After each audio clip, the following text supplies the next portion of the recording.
ఆరాధన కార్యక్రమానికి వచ్చేసినటువంటి నాతోటి ఆత్మీయ సోదరులందరూ కూడా మన ప్రభు అయినటువంటి యేసుక్రీస్తు నామమున మీకు అందరూ కూడా నా యొక్క హృదయపూర్వక వందనాలు తెలియజేసుకుంటున్నా. ఏక సమయంలో ఇంతవరకు దేవుని పాటల ద్వారా కీర్తించి మైపరిచిన వారమైనా దేవుని యొక్క వాక్యంతో మనము కొద్దిసేపు చింతపడి మన ప్రభు అయినటువంటి యేసుక్రీస్తు ప్రభు మనకి ఇచ్చినటువంటి ఆ యొక్క ఆజ్ఞలో మనం పడడానికి మనం ప్రయత్నించాలి. కాబట్టి దేవుని వాక్యాన్ని జాగ్రత్తగా వినాలని గ్రహించాలని మనం చేసుకుంటున్నాం. ఈ యొక్క సమయంలో మనం ఒకసారి ఆలోచన చేసినట్లయితే దేవుని యొక్క ఏకత్వము అనేటువంటి దాన్ని మనం కొద్దిసేపు ఆలోచించాలి. దేవుడు అనేటువంటి పదము ఎలోకిం అనేటువంటి పదంలో అది నిశ్చిత పదము, బహువచనంతో కూడినటువంటి ఏకవచనం. కాబట్టి ఈ విషయాన్ని కొద్దిసేపు మనం జాగ్రత్తగా ఆలోచన చేసినట్లయితే దానిలో ఉన్నటువంటి విషయాల్లో దేవుడు మనకి ఏది విషదపరుస్తున్నాడు అనేటువంటి దాన్ని మనం కొద్దిసేపు ఆలోచన చేయడానికి మనం ప్రయత్నం చేస్తాం. దేవుని లేఖనాలతో దాన్ని ఆలోచన చేసి మనం గ్రహించడానికి ప్రయత్నం చేస్తాం. ఒకసారి మనము ఈ యొక్క సందర్భంలో నేను రాసినటువంటి ఈ యొక్క విషయాన్ని మనం గమనించినట్లయితే దేవుని ఏకత్వము అనేటువంటి దాన్ని, అంటే దేవుడు అనేటువంటి పదం ఎలోహిం అనేటువంటి పదములో ఇది బహువచనంతో ఉన్నటువంటి ఏకవచనం. అంటే దీంట్లో ఎంతమంది ఉన్నారు? దేవుడు తన యొక్క ప్రత్యక్షతను, అంటే బహుళత్వంలో ఉన్నటువంటి వ్యక్తులు వారు తండ్రిగాను కుమారుడుగాను ఆదరణకర్త పరిశుద్ధాత్మగాను మనకి భూమి మీద తమ యొక్క ప్లాన్లో లేకపోతే దేవుని యొక్క సంకల్పంలో మనకి ప్రత్యక్షపరచబడి వారు చేసినటువంటి ఆ నిత్య సంకల్పంలో వారు చేయవలసినటువంటి కార్యాలని వాళ్ళు చేస్తూ ఉన్నటువంటి సందర్భాన్ని మనము చూస్తూ ఉన్నాం. కాబట్టి ఈ చాలా జాగ్రత్తగా మనం ఆలోచన చేసినట్లయితే దేవుని ఏకత్వం, తత్వం అనేటువంటి దాన్ని, దేవుని తత్వము, దేవుని తత్వము, ఈ తత్వము అనేటువంటిది వాళ్ళకు ఉన్నటువంటి గుణ లక్షణాలు, వాళ్ళకి ఒక సిద్ధాంతము. ఎవరెవరికి ఉన్నదంటే తండ్రికి ఉన్నది, తండ్రికి ప్లస్ కుమారునికి ప్లస్ పరిశుద్ధ ఆత్మకి, ఈ ముగ్గురికి ఒకే తత్వం ఉందే, వేరే వేరే తత్వాలు ఉన్నాయా? అప్పుడు ఒకే తత్వము ముగ్గురులో ఉన్నది. మూడు తత్వాలు ఉంటే ఏమవుతుంది? అవి తత్వాలు మూడు అవుతాయి, అంటే విభిన్నంగా ఉన్నట్లు మనం చూస్తాం. కానీ వాళ్ళు ఉన్నటువంటిది తత్వం అనేటువంటిది ఒకే తత్వము, వాళ్ళు ఉన్నటువంటి నేచర్, వాతావరణము ఒక్కటే ఉన్నది. కాబట్టి దేవుడు అని వెలిసినటువంటి తండ్రి కుమార పరిశుద్ధాత్మ అనేటువంటి వీళ్ళు ఒకే తత్వం కలిగినటువంటి వారు. కాబట్టి వాళ్ళు ఏకత్వము కలిగి ఉన్నారు. ఏకత్వము, ఒకరికి విరుద్ధంగా ఒకరికి విభిన్నంగా ఎప్పుడు ఆలోచన చేసేటువంటి వారు కాదు. తండ్రి ఒక ఆలోచన చేసినట్లయితే కుమారుడు ఇంకొక మాదిరి ఆలోచన చేసి దానికి విరుద్ధమైనటువంటి దాన్ని చెప్పేటువంటి వారు మాత్రము కాదు. కాబట్టి వీళ్ళకు ఉన్నటువంటి సిద్ధాంతం లేకపోతే తత్వంలో వాళ్ళు అదే రీతిగానే 100%గా వాళ్ళు సంసిద్ధులై ఉన్నారు. కాబట్టి దేవుని తత్వము లేకపోతే ఇక్కడ మనము త్రిత్వము అనేటువంటి దాన్ని మనం బైబిల్ గ్రంథంలో మనం చూడడం కానీ లోకంలో చూసినట్లయితే ఇది ఎలా కనపడిస్తుంది అంటే మనుషులకి మూడు సిద్ధాంతాలు ఉన్నాయి, మూడు తత్వాలు ఉన్నాయి అనేటువంటి కనపడుస్తుంది. అది వాస్తవానికి అలాంటి ఉద్దేశం వచ్చేటువంటి ఉద్దేశంలో వాడబడలేదు. కానీ వీరు తండ్రి కుమార పరిశుద్ధాత్ముడు ఒక్కడు అనేటువంటి ఒక భావనతో త్రిత్వ సిద్ధాంతం అనేటువంటిది రాశారు. యాక్చువల్లీ దానికి రావాల్సింది ఒక ఏకత్వము, అంటే ముగ్గురు వ్యక్తులు ఉన్నారు, వాళ్ళు ఏకత్వము ఒకే తత్వంలో ఉన్నటువంటి వారు అనేటువంటి ఒక ఇది వస్తుంది. ఈ రోజుల్లో మనము ఈ ముగ్గురు వ్యక్తులు ఉన్నటువంటి ఈ త్రై ఏకత్వాన్ని కలిగినటువంటి వాళ్ళు ఎవరిని విసర్జించినా సరే నీకు నాకు రక్షణ అనేటువంటిది, జీవం అనేటువంటిది ఉండదు. ఎవరినైనా సరే, తండ్రిని విసర్జించినా, కుమారుని విసర్జించినా, పరిశుద్ధాత్మను విసర్జించినా మనకి నిత్య జీవం అనేటువంటిది ఉండదు. వీరు ఏకత్వంతో కూడినటువంటి ఒక్క దేవుడుగా ఈ భూమి మీద వాళ్ళు గుర్తింప చేసుకున్నారు. ఒక్కటి సింగులర్, ఒక్క పదానికి ఒక్క నంబర్కి వచ్చేటువంటి దాన్ని ఏమన్నారంటే యాకీద్ అన్నారు. యాకీద్ అని 20 పదాన్ని వాడారు. బహుళత్వం 1+1 అంటే ఎక్కువ మిశ్రిత పదం ఉన్నటువంటిది. అయితే అది ఒక పదమే, కానీ ఎకాద్ అన్నారు.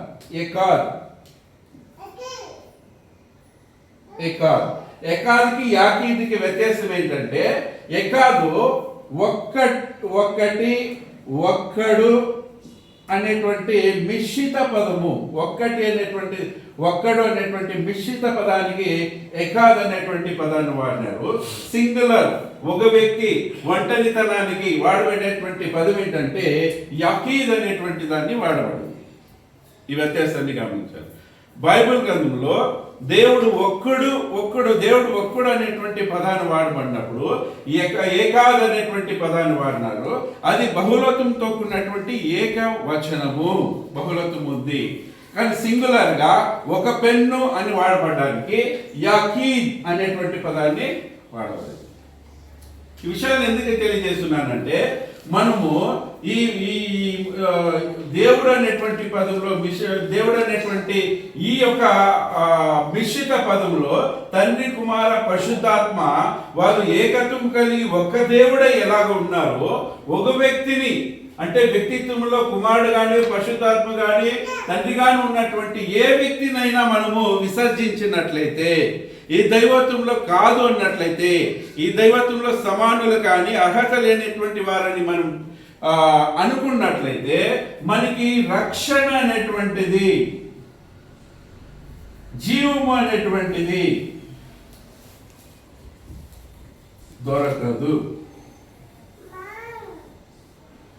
దొరకదు. ఎందుకు? ఈ ప్లాన్ ఎఫెసీయులకు రాసిన పత్రిక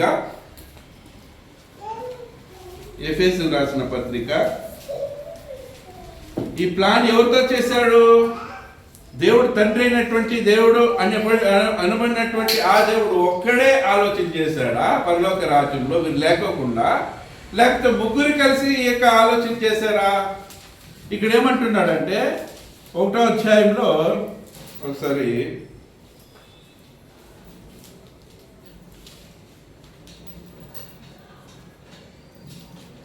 3వ అధ్యాయము 10-11 వచనంలో 3వ అధ్యాయము 10-11 వచనంలో 8వ వచనం నుండి కంటిన్యూషన్ ఉంది. దేవుడు మన ప్రభు అయిన క్రీస్తు యేసునందు చేసిన నిత్య సంకల్పం. ఎవరి ద్వారా చేశాడు? దేవుడు క్రీస్తు ద్వారా చేశాడు. అప్పుడు క్రీస్తు ద్వారా చేశాడంటే పరిశుద్ధాత్ముడు ఉన్నాడనా లేడానా? ఎస్. అంటే వీరు ముగ్గురు ఒక ప్లాన్, ఆ ప్లాన్ లో ఈ ముగ్గురు యొక్క ప్రత్యక్షతలో కనబడుతున్నారు. ముగ్గురు యొక్క ప్రత్యక్షతలు ఉన్నాయి. వాళ్ళు లేకోకుండా సంకల్పం అనేటువంటిది ఫుల్ఫిల్ కాదు అనేటువంటి దాన్ని ప్రతి ఒక్కరు గమనించారు. సరే, ఈ యొక్క విషయాల్లో మనం అంటే ఈ దేవుడు అనేటువంటి పదంలో ఒక్కడు మాత్రమే ఉన్నాడు, ఇద్దరు లేరు అనేటువంటి కాన్సెప్ట్కి వచ్చినట్లయితే దేవుడి సంకల్పం ఏమవుతుంది? కొలాప్స్ అయిపోతుంది. ఆ విషయాన్ని చాలా జాగ్రత్తగా ఉండాలి. కాబట్టి ఇది 1వ పాయింట్గా మనం ఆలోచన చేసినట్లయితే తండ్రి, కుమార, పరిశుద్ధాత్మ అనేటువంటి ఈ వ్యక్తిత్వం కలిగినటువంటి, ఏకత్వము కలిగినటువంటి వీళ్ళు వాళ్ళు ఈ ప్లాన్, ఈ దేవుడి సంకల్పం అనేటువంటి దాంట్లో తండ్రి చేయవలసినటువంటి, తండ్రి ప్లాన్ చేశాడు, కుమారుడు దాన్ని అమలు పరిచాడు, పరిశుద్ధాత్ముడు దాన్ని ముద్రించాడు, అంటే స్థిరపరిచాడు. ఈ విషయాల్లో ముగ్గురు 3 విధాలుగా పని చేస్తున్నా ఉన్నారు. ఈ విషయాన్ని చాలా జాగ్రత్తగా మనం గమనించాలి. రెండవ పాయింట్ మనం గమనించినట్లయితే, ఒకవేళ దీన్ని నిరాకరించినట్లయితే వాళ్ళకి ఏముండదు, రక్షణ అనేటువంటిది ఉండదు. కానీ చాలా జాగ్రత్తగా మనం ఉండవలసినటువంటి ఆవశ్యకత ఉన్నది. రెండవది సువార్త విషయంలో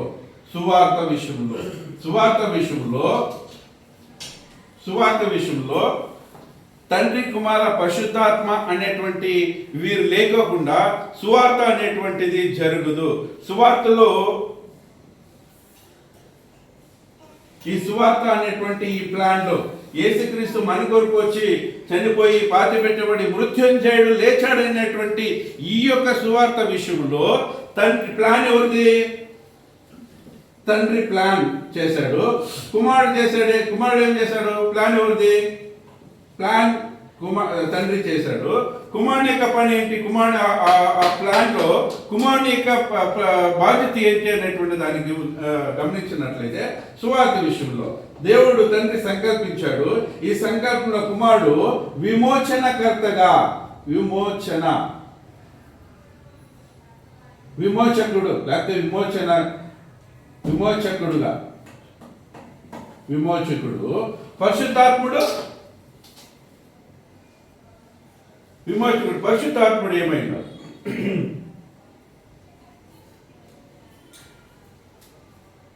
అన్వయింప చేశాడు. అంటే పరిశుద్ధ ఆత్మ, మనం పరిశుద్ధులు కావడానికి పరిశుద్ధులు కూడా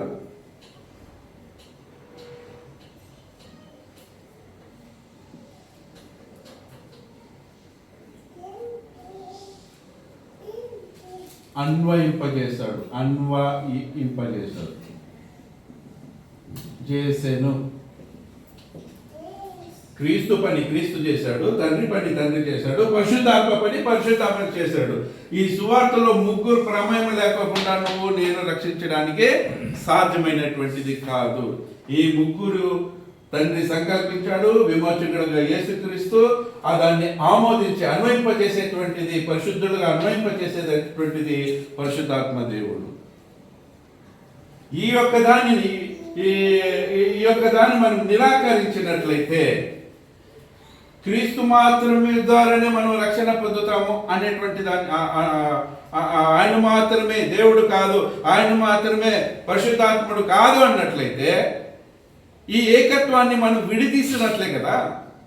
వాళ్ళలో ఉన్నటువంటి ఏకత్వ స్వభావాన్ని, వాళ్ళ యొక్క ప్లాన్ని మనం ఏం చేస్తున్నాం అంటే కొలాప్స్ చేస్తున్నాం. కాబట్టి ఈ విషయాల్లో చాలా జాగ్రత్తగా ఆలోచన చేయాలని మనం చేసుకుంటున్నాం.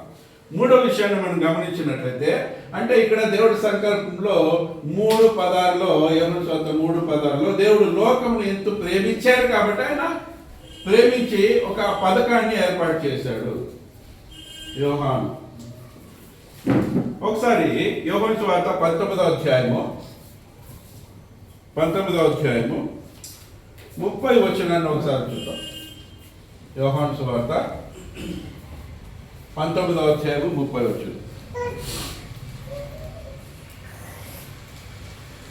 యోహాను సువార్త 19వ అధ్యాయము 30 వచనం.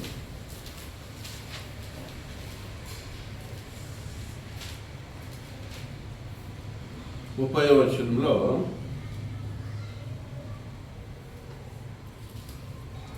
ఇక్కడ యేసుక్రీస్తు ప్రభు ఆఖరి సమయంలో, ఇక్కడ 30వ వచనంలో 28కి మనం చదువు. అటు తర్వాత సమస్తమున అప్పటికే సమర్పణమైనదని యేసు ఎరిగి, లేఖనములు నెరవేరినట్లు నేను తప్పికొనుచున్నాను అనెను. చిరుకతో నిండి ఉన్న ఒక పాత్ర అక్కడ పెట్టి ఉండేను కనుక వారు ఒక స్పంజితో చిరుకతో నింపి ఇస్సోపు పుడకకు తగిలించి ఆయన నోటికి అందించింది. యేసు ఈ చెరుక పుచ్చుకొని సమాప్తమైనదని చెప్పి తల వంచి ఆత్మను అప్పగించెను అని అన్నాడు. పరిశుద్ధాత్మ పని చేయుచున్నాడు, యేసుక్రీస్తు ప్రభువారు పని చేయుచున్నాడు, పరిశుద్ధ తండ్రి అయినటువంటి దేవుడు కూడా పని చేస్తున్నాడు. అంటే ముగ్గురు యొక్క ప్రమేయం లేకోకుండా, ముగ్గురు యొక్క యూనిటీ లేకోకుండా ఈయన మాత్రమే ఈయన లేడు, ఈయన మాత్రమే ఈయన లేడు, వీళ్ళు మాత్రమే పరిశుద్ధాత్ముడు లేనట్లయితే నువ్వు ఏకత్వాన్ని కట్ చేస్తున్నావు. 2 తత్వాలని తీసుకొని వస్తున్నావు, 3 తత్వాన్ని నువ్వు తీసుకొని వస్తున్నావు. అది మీ ఆలోచన రాంగ్, మనుషులకు ఆలోచన రాంగ్ అనేటువంటి దాన్ని గుర్తించాలి. ఒకసారి మనము 3వ విషయాన్ని మనం గమనించినట్లయితే,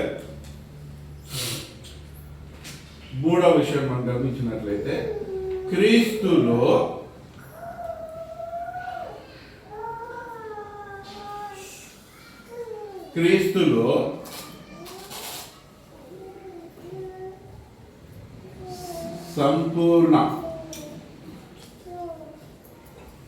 సంపూర్ణ దైవత్వం, సంపూర్ణ మానవత్వం, 2 ఉన్నాయా, 1 ఉన్నాయా? దైవత్వం ఉంది, మానవత్వం ఉంది. దీంట్లో చాలా క్లారిటీగా మనం ఆలోచించేసినట్లయితే, ఎందుకు దీన్ని చాలా క్లారిటీగా ఆలోచించాలంటే ఒకసారి ఆలోచించారు. సరే, ఇప్పుడు యేసుక్రీస్తు ప్రభువారు కన్యక గర్భవతి కుమారుని కనును అనేటువంటి ప్రవచనం మూలకంగా యేసుక్రీస్తు ప్రభువారు వచ్చాడు. ఒకవేళ అలాగ రాకోకుండా యేసుక్రీస్తు ప్రభువారు డైరెక్ట్గా దేవుడుగా ప్రత్యక్షమై భూమి మీద ప్రత్యక్షమయ్యి మన యొక్క రక్షణ కొరకు ఈ మాదిరి పని చేసింది. దాంట్లో గొప్పతనం ఏముంది? ఏముంది గొప్పతనము? సాతాను ఏమంటాడు? ఏబుతో ఏమన్నాడు సాతాను? నువ్వు అన్ని అనుగ్రహించావు కాబట్టి, నీ యొక్క కాపుదల ఆయనకు ఉంది కాబట్టి, ఆయన నిన్ను అన్ని సమస్తమును సంపూర్తిగా సంతోషంగా ఉండడానికి, ఆనందంగా ఉండడానికి సమస్తాన్ని నువ్వు ఇచ్చావు కాబట్టి నిన్ను ఎలాగ ఆయన దూషిస్తాడు అనేటువంటిది సాతాను దేవుడితో మాట్లాడేటువంటిది. ఒకవేళ దేవుడు కానీ యేసుక్రీస్తు ప్రభువు వస్తే అప్పుడు ఆయనలో గొప్పతనం ఏముంది? ఆయన దేవుడుగా వచ్చాడు. అయితే మనం ఈ శరీరంలో ఉన్నాము, కష్టాలు పడుతున్నాము, ఇరుకులు పడుతున్నాము, ఇబ్బందులు పడుతున్నాము. ఈ పాప శరీరం అనేటువంటి ఈ శరీరంతో మనం పాపం చేస్తున్నాము. అది ఈ భూమి మీద ఎంత భయంకరంగా ఉండదనేటువంటిది మనుషులు ఏమవుతారు? సాతాను ఎలాగ వక్రీకరిస్తాడు? దైవంలో వెళ్ళి చేసేదానికి ఎవరి చేతనైనా అవుతుంది. ఆయన దేవుడు కాబట్టి పాపం చేయకుండా చేసేదానికి అవుతుంది అనేటువంటి పాయింట్ వస్తుందా కదా? 100%. దేవుడు సకల జ్ఞానం సర్వజ్ఞానం కలిగిన వాడు కాబట్టి ఆయన ఉత్తు మానవత్వమే కాకోకుండా, ఉత్తు దైవత్వమే కాకోకుండా దైవత్వము మానవత్వము కలిగినటువంటి ఆ స్వరూపంలో యేసుక్రీస్తు ప్రభువుని భూమి మీదకి పంపించడం అనేది జరిగింది. దేవుడుగా వచ్చాడు, తథాస్తు అన్నాడు, ఏదో మాయం చేశాడు, ఏదో చేశాడు, అందరూ పరలోక రాజ్యం. ఇంక మనకి ఏముంది? ఈడ దేవుణ్ణి కష్టంతో ఇలాగ వాక్యాన్ని వినడము, ప్రయాసపడము, జ్ఞానం పెంచుకోవడము, ఇవన్నీ అవసరతలు ఉంటాయి. దేవుడు యేసుక్రీస్తుని దేవుడుగా వచ్చినట్లయితే ఆయన ఈజీగా మనల్ని అందరినీ మార్చేసి, మనల్ని అందరినీ కడిగేసి ఈజీగా తీసుకుని వెళ్ళిపోయేవాడు. అది కాదు దేవుని యొక్క ప్లాన్, అది కాదు. మనల్ని ఎలాగ సృష్టించాడంటే వాళ్ళు ఎలాగైతే స్వతంత్రులుగా ఉన్నారో, ఇండివిజువల్గా ఉన్నారో, యేసుక్రీస్తు ఒక మాట అంటాడు యోహాను సువార్తలో, నేను ఒకడనై ఉండగా నేనును నా తండ్రి ఉన్నాము. ఒక్కడు కాదు, తండ్రిలో తండ్రే కుమారుడు, తండ్రే పరిశుద్ధాత్ముడు కాదు. తండ్రి వేరు, కుమారుడు వేరు, పరిశుద్ధాత్ముడు, 3 వ్యక్తిత్వాలు ఉన్నటువంటి ఒక్క దేవుడుగా. ఒక్క దేవుడు ఎందుకు? ఏకత్వముగా ఉన్నది కాబట్టి వాళ్ళు ఒక్క దేవుడుగా ఉన్నారు. కాబట్టి ఉత్తు దేవత్వం కలిగిన దేవుడుగా వచ్చినట్లయితే యేసుక్రీస్తు ప్రభువారు గొప్ప సాతాను ఎలాగా తండ్రితో వాదిస్తాడు? నువ్వు యేసుక్రీస్తు ప్రభువారిని దేవుడుగా పంపించావు కాబట్టి అతన్ని మేమేమి చేయలేము కాబట్టి అది ఎలాగా నువ్వు రక్షణ అంటే నీకు నువ్వు భూమి మీద చేసినటువంటి ప్రజలు కొలాప్స్ అవ్వడానికి సాధ్యమవుతుంది, పాపులు కావడానికి సాధ్యమవుతుంది. ఆయన వచ్చాడు, క్లీన్ చేశాడు, తీసుకొని పోయాడు, దాంట్లో ఏముంది అనేటువంటి సాతాను ప్రశ్న వేస్తాడంటే ఎస్ చేస్తాడు. అలాగని నింద తెచ్చుకోవడానికి దేవుడికి, ఆయన జ్ఞానవంతుడు కాబట్టి నువ్వు ఏ శరీరముతో ఒక వ్యక్తి పాప చేయడానికి ఆస్కారమైందో అదే శరీరాన్ని దైవత్వాన్ని అనుగ్రహ, లేదంటే యేసుక్రీస్తు ప్రభువారు ఉత్తు శరీరధారి మాత్రమే అయితే, ఉత్తు శరీరధారి మానవుడు మాత్రమే అయితే ఆయనకి కన్యక గర్భవతి కుమారుని కన్ననేటువంటి ప్లాన్ ఎందుకు ఇవ్వాల్సి వచ్చింది? అవసరం లేదు. మరియ యోసేపులకి, లేకపోతే అబ్రహాం కావచ్చు, ఇస్సాకు కావచ్చు, యాకోబు కావచ్చు, వాళ్ళు హానోకు ఎన్ని దినాలు 300 ఏండ్లు దేవునితో నడిచినటువంటి మంచి వ్యక్తి కదా. యోబు కూడా ఏ విషయంలోనూ దేవుని దూషించలేదు, పాపం చేయలేదు కదా. మరి యోబుని ఎందుకు ఎన్నుకోలేదు? లేకపోతే వారి సంతానంలో వచ్చినటువంటి వారిని ఎందుకు ఎన్నుకోలేదు? కారణం ఏంటి? మానవ అంటే తల్లిదండ్రుల యొక్క రక్తము స్వభావంతో జన్మించినటువంటి వారందరూ కూడా దేవుడు ఒక డెఫినేషన్ ఇస్తున్నాడు. ఏ భేదమును లేదు, వారు పాపము చేసి దేవుడు అనుగ్రహించే మహిమను పొందలేకపోతున్నాడు. చిన్న బిడ్డల్లో పాపం లేదు, వాళ్ళు కాలక్రమేణంగా యవనస్తులైన అయిన తర్వాత వాళ్ళు మాటతో కానీ క్రియతో కానీ పాపం చేసేటువంటి వారు. నేను పాపిని కాదు అని ఎవడైనా చెప్పినట్లయితే వాడెవడు? అబద్ధికుడు. కాబట్టి ఉత్తు శరీరధారిగా వచ్చినట్లయితే యేసుక్రీస్తు ప్రభువారు కన్యక గర్భవతి కుమారుని కను పరిశుద్ధాత్మను గర్భధరించడం అనేటువంటిది ఆవశ్యకత ఉండదు. మరియమ్మ యేసేపులు వాళ్ళని ఎన్నుకొని వాళ్ళ యొక్క గర్భంలో నుండి తీసుకొని రాగలరు. అయితే దేవుడు ఒక శరీరాన్ని అమర్చాలి కాబట్టి ఈ దైవ స్వభావంలో ఉన్నటువంటి యేసుక్రీస్తు ప్రభువారికి మనలాంటి ఒక శరీరం అమర్చాలి కాబట్టి అది ప్రత్యేకమైనటువంటిది. ఆ ప్రత్యేకమైనటువంటి దారిలో ఒక శరీరాన్ని అమర్చాడు. ఏంటి? ఈ శరీరంలో జీవించాలి. నువ్వు ఎలాగ బాధపడుతున్నావో, నేను ఎలాగ బాధపడుతున్నావు, నువ్వు ఎలా కష్టపడుతున్నావు, నేను ఎలా కష్టపడుతున్నావు, నీకే ఎలాంటి ఆలోచన వస్తుందో ఆలోచన కూడా ఈ శరీరంలో ఉన్నటువంటి వారికి వస్తుంది. అయితే ఈ శరీరంలో వాటన్నింటినీ త్రోసివేసేటువంటి అవకాశం ఉంది, చేయగలము అనేటువంటి దాన్ని నిరూపించడానికి యేసుక్రీస్తు ప్రభువారికి ఒక శరీరాన్ని ఇచ్చాడు. ఉత్తు శరీరము ఎలాంటి శరీరము? మనలాంటి రక్త మాంసము కలిగినటువంటి శరీరమే. అయితే ఒకవేళ ఉత్తు మానవుడుగా, దైవత్వం లేకోకుండా ఉత్తు మానవుడుగా ఉన్నట్లయితే ఏ భేదమును లేదు, అందరూ పాపం చేసి దేవుడు అనుగ్రహించి మహిమను పొందలేకపోతున్నారనేటువంటి కేటగిరీలో ఎవరుంటారు? రోమపత్రిక 3వ అధ్యాయంలో 7వ వచనాన్ని ఒకసారి మనం చూసుకున్నట్లయితే,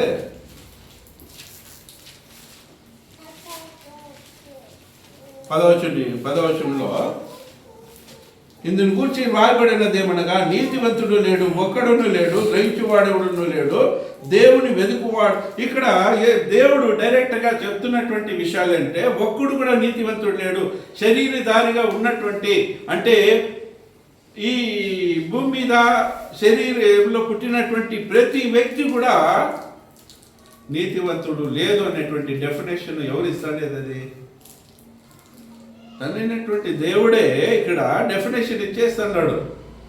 ఏ విధము చేతనైనాను మనము దేవునికి విరుద్ధమైనటువంటి క్రియ చేస్తాము. అది అబద్ధం కావచ్చు, అది లేకపోతే మన నడవడికలో కావచ్చు, మన చూపులా కావచ్చు, మన ఆలోచనలా కావచ్చు. కాబట్టి దేవుడు అలాంటి ఏమంటున్నాడు అంటే, అందరూ ద్రోవ తప్పి ఏకముగా పనికి మాలిన వైరి, మేలు చేయబడి ఒకడో లేడు, ఒకడైనను లేడు.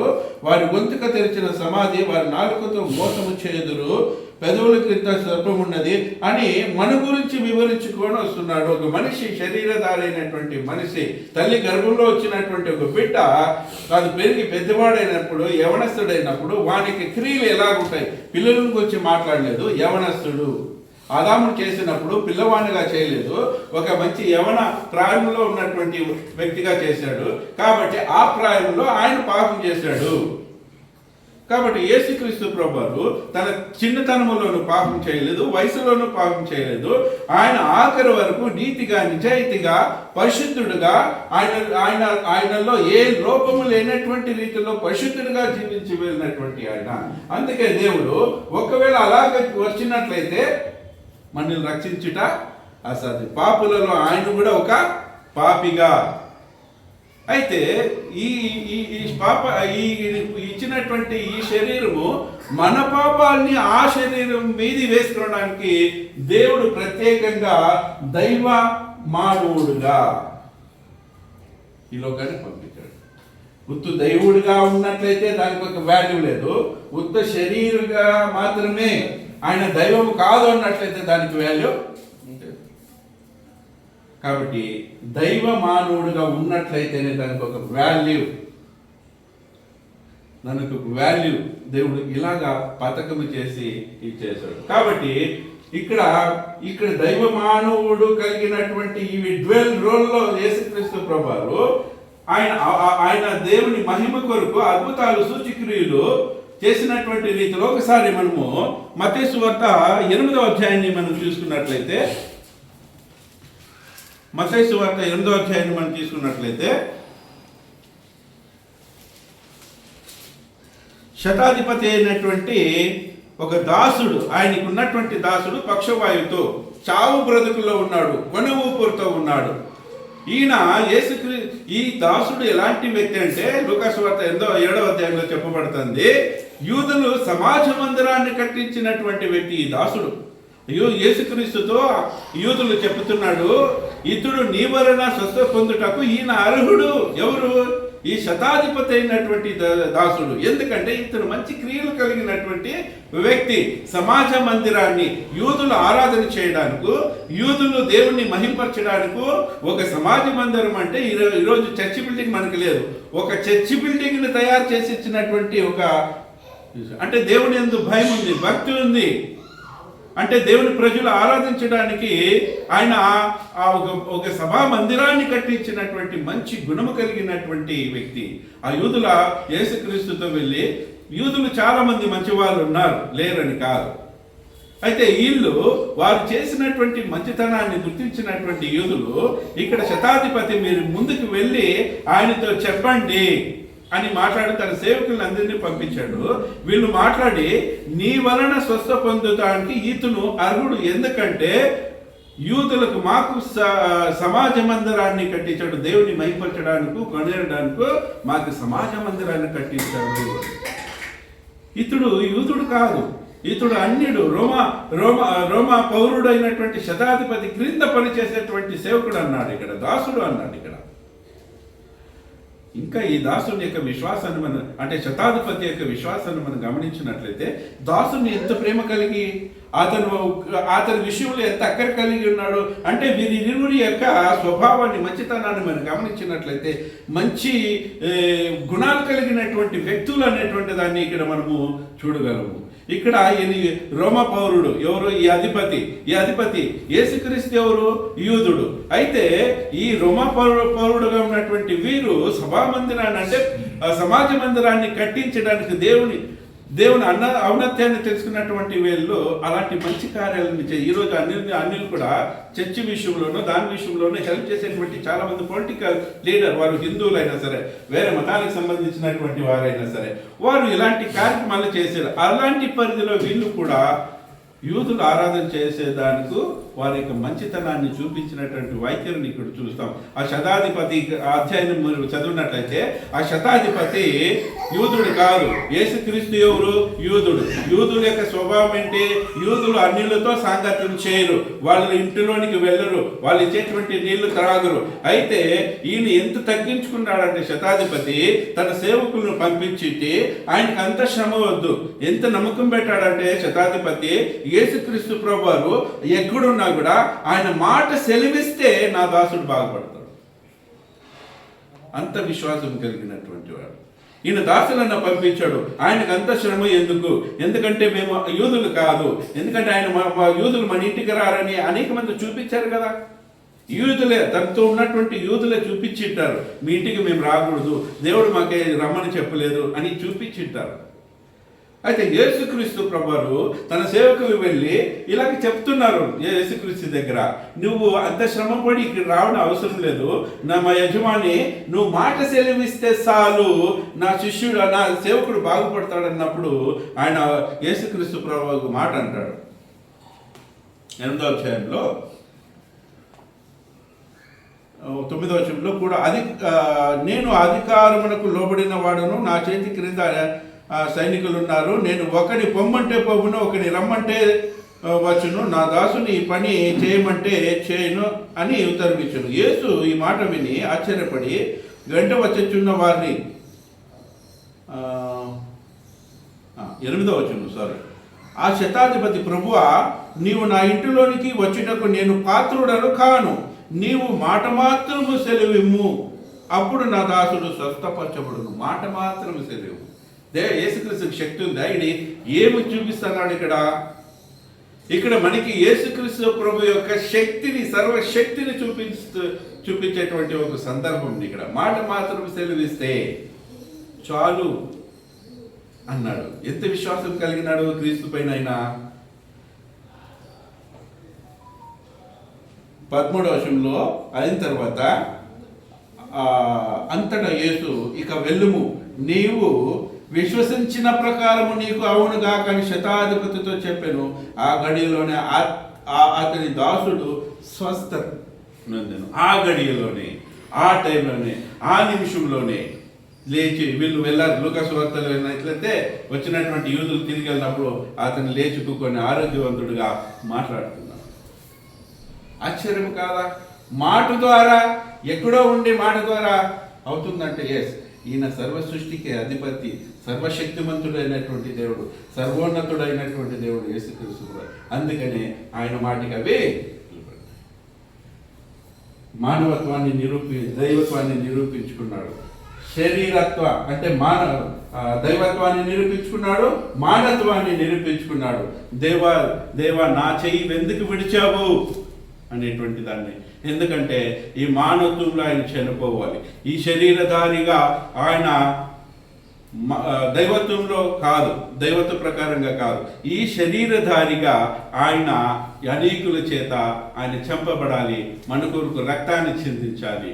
అందుకే ఆయన నా దేవా ఎందుకు నా చేయి విడిచితివి, అది నా చిత్తమే కాదు నీ చిత్తమే. ఏ తండ్రి అయినటువంటి దేవుని ప్లాన్లో చేయి విడవబడాలి అనేటువంటిది ఆయనకు ప్లాన్. యేసుక్రీస్తుకు తెలీదా? అఘోరమైనటువంటి శ్రమలు, అఘోరమైనటువంటి వేదన కనపరచడానికి మనకి మీ పాపాలు ఎంత ఘోరమైనటువంటి మనకి తెలియజేయడానికి ఆ పదాలని యేసుక్రీస్తు ప్రభువు 2 డ్రైల్ చేశాడు. దీన్ని నిరాకరించినట్లయితే, ఉత్తు శరీరంలో ఉన్నటువంటి మానవత్వం కలిగినటువంటి వాడైతే మనకి రక్షణ అనేటువంటిదే. ఇది అలాగ మనం ఆలోచన చేసినట్లయితే మన యొక్క రక్షణ డిస్క్వాలిఫై, మనకి రక్షణ జీవం అనేటువంటిది దొరుకుతుందా? అది సాధ్యమేనా? సాధ్యం కాదు. కాబట్టి దేవుడు ప్రేమామయుడు కాబట్టి ఈ దైవ స్వభావము కలిగిన, మానవ స్వభావం కలిగినటువంటి ఈ 2 స్వభావాల ద్వారా మనల్ని రక్షించడానికి క్రీస్తు ఈ లోకానికి వచ్చి చేశాడు. దీనికంతటికి సహాయం చేసింది ఎవరు? దీనికంతటికి అన్నాడు యేసుక్రీస్తు ప్రభు ఈ భూమి మీద ఉన్నప్పుడు తనంతట తాను, నేను తండ్రి మహిమపరచడానికి ఇవన్నీ నా యందు ఉంటే ఈ క్రియలు తండ్రి చేస్తున్నాడు.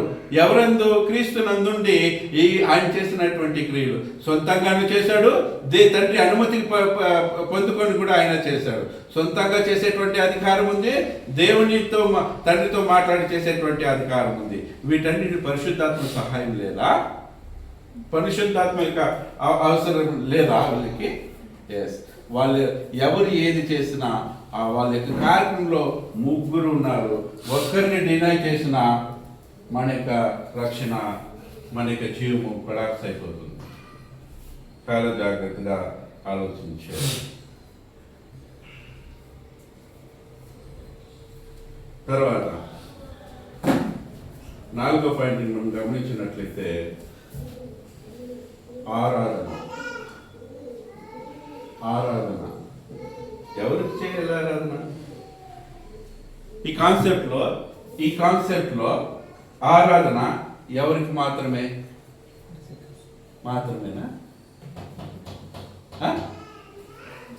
తండ్రికి మాత్రమేనా? కుమారుడికి మాత్రమేనా? పరిశుద్ధాత్మ మాత్రమేనా? ముగ్గురికే లేకపోతే ఒక్కరికా? ముగ్గురికి. అంటే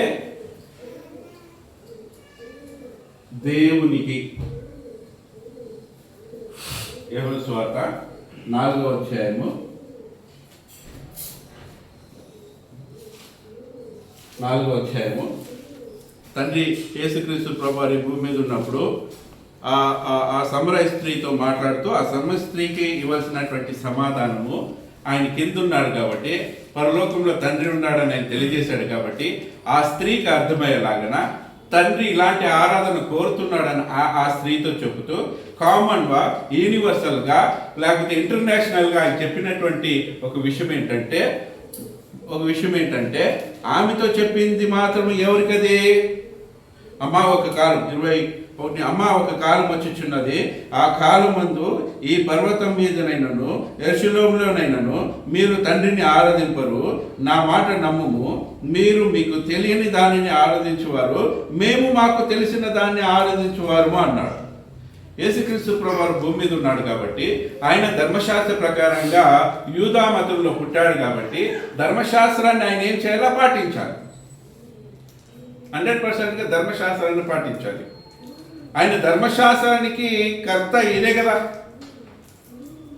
ఇప్పుడు విశ్రాంతి దినాన్ని పాటించాల. విశ్రాంతి దినానికి అధిపతి ఎవరు? ఈయనే అన్నాడు. కానీ ఆయన ఆ విశ్రాంతి దినంలో ఉన్నటువంటి విశ్రాంతి దినమున వెళ్ళి ఆయన సమాజ మందిరంలో ఆయన ఆరాధన చేయలేదా? యేసుక్రీస్తు ప్రభువారు చేశాడు. ఆయన యూదా మత ప్రకారంగా, ధర్మశాస్త్ర ప్రకారంగా ఆయన ఏటేటా వెళ్ళి ఆయన ప్రతి శనివారము దేవునికి, తండ్రి అయినటువంటి దేవునికి ఆరాధన చేశాడు. ఎందుకంటే శరీరంలో ఉన్నాడు, మానవత్వంలో ఉన్నాడు, దైవత్వం కలిగిన దైవత్వాన్ని దేవునికి వాడుకున్నాడు. అంటే దేవుడు తాను ఎవరు అనే దాన్ని నిరూపించుకోవడానికి దేవుని మహిమ కొరకు తన యొక్క దైవత్వాన్ని వాడుకున్నాడు. మానవత్వాన్ని దేని వాడుకున్నాడంటే భూమి మీద ధర్మశాస్త్రాన్ని నెరవేర్చడానికి, నీకు నాకు విమోచనాన్ని ఇవ్వడానికి ఆయన మానవత్వాన్ని వాడుకున్నాడు. అప్పుడు అంటున్నాడు, అయితే 23వ వచనంలో యథార్థముగా ఆరాధించువారు ఆత్మతోనూ సత్యముతోనూ తండ్రిని ఆరాధించు కాలం వచ్చే ఉండదని చెప్పాడు. ఈ భూమి మీద ఉన్నాడు కాబట్టి ఆమెతో మాట్లాడు, తండ్రిని ఆరాధించు. ఎవరికి తండ్రి? ఆమె కూడా తండ్రే. ఇప్పుడు యేసుక్రీస్తు భూమి మీద ఉన్న యేసుక్రీస్తు కూడా తండ్రి అని చెప్పాడు కాబట్టి ఆయనకి తండ్రే. అయితే యూనివర్సల్గా ఒక మాట అంటున్నాడు ఆయన. యూనివర్సల్గా ఏమంటున్నాడు? 24వ వచనంలో ఇది దేవుడు ఆత్మ గనుక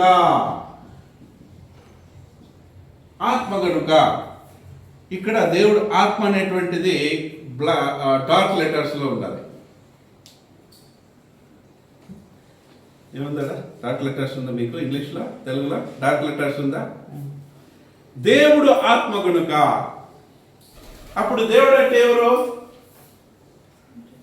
దేవుడు ఆత్మ. కుమారుడు ఆత్మస్వరూపే, పరిశుద్ధాత్మ ఆత్మస్వరూపే, తండ్రి అయినటువంటి దేవుడు ఆత్మస్వరూపే. ఆత్మస్వరూపే ఏమవుతారు? దేవుడు అవుతాడు. అంతే. One God.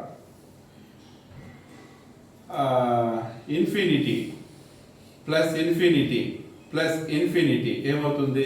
ఇన్ఫినిటీనే అవుతుంది. నిత్యత్వం ప్లస్ నిత్యత్వం. తండ్రి నిత్యుడే, కుమారుడు నిత్యుడే, పరిశుద్ధాత్ముడు ముగ్గురు నిత్యుడు. అంతే. ఇక్కడ దేవుడు ఆత్మ కనుక. దేవుడు అంటే